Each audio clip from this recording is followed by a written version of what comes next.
Hello everyone, আসসালামু আলাইকুম। আর এই তো আজকে বৃষ্টি, ঝিরঝির বৃষ্টি পড়ছেই তো পড়ছে। আর এই মেঘলা দিনে এখন আমি রান্না করছি। আর বাসায় তো আর এমনি ছুটির দিন একটু দেরি করে রান্না করতে হলো। চলুন দেখে আজকে কি রান্না করলাম আমি।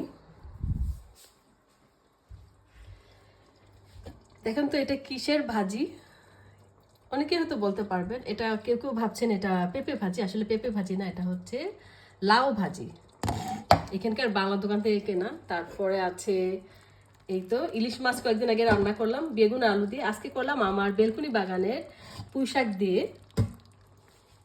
তারপর করেছি চিকেন আলু দিয়ে আর মিট বল দিয়ে একসাথে।